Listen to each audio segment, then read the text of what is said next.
skateboarding has no rules, right? So I kind of took it too literally. Okay.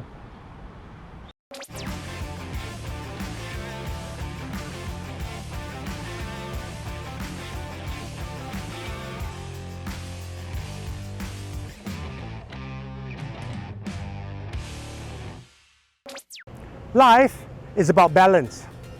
You tip too far and you fall. Let me introduce you to someone who has found meaning in life through a skateboard. Hi, my name is Chann, and I'm a competitive skateboarder.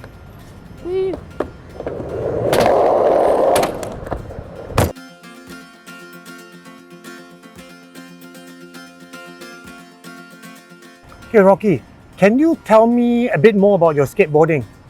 I think a bit more about it would be, as I was growing up, I wanted to be a bit more competitive. So the moment I started the whole competitive skateboarding path, it brought me joy, basically from like meeting people all over the world and being able to have connections no matter where you are, and then that also deviated into a whole new path as well, like giving back to the community, and then doing projects and events, and that actually helped me do things with the community where everyone comes together, and at the same time it's things that create a really like good energy environment, which I really love about that. I think the biggest challenge for me in skateboarding is like really support you get locally. I think if you want to do skateboarding and you want to like pursue skateboarding, you can't really stay here. You really have to go overseas, then that poses the challenge of like financials and exposure. I think these two are the main things. The skateboarding scene in Singapore is growing. It's definitely growing, but I don't think its light still has been shined on it yet.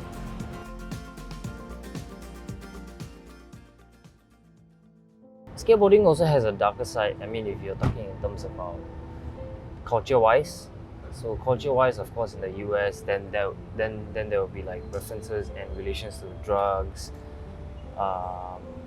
Crime also can be seen because I think in the 90s, in the 80s or 90s, skateboarding was seen as a crime itself. It was seen as vandalism. Then there were groups and groups of people here and there. I wouldn't say all of them. There'll definitely be that group of people where they aren't doing any good things. So for you, how do you get involved with drugs?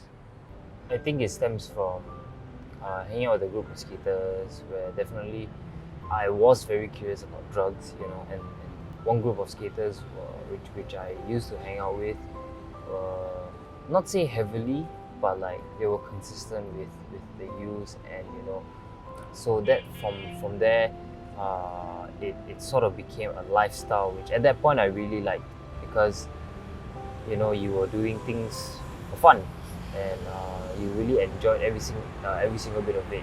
Like you skate, then you go and party, you just do drugs, and then the cycle repeats itself over and over and over. Skateboarding has no rules, right? So I kind of took it too literally. Okay.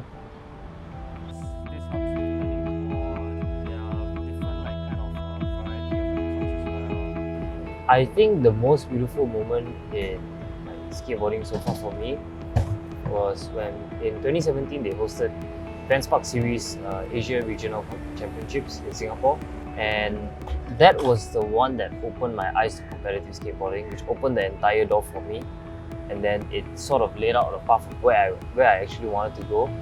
So from there I saw like, hey, this is actually possible, and by going to competitions you're actually progressing rather than just going back to practice and practice.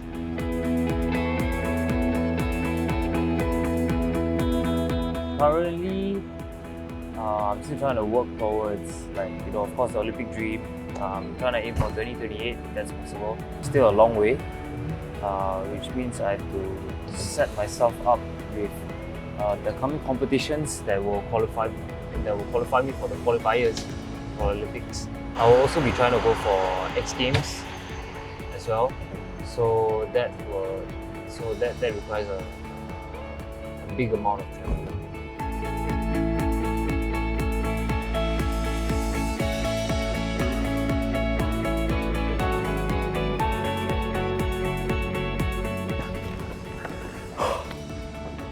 So guys, what I've learned from Rocky today is that skateboarding, like life, it doesn't matter how many times you fall, because you can always pick yourself up.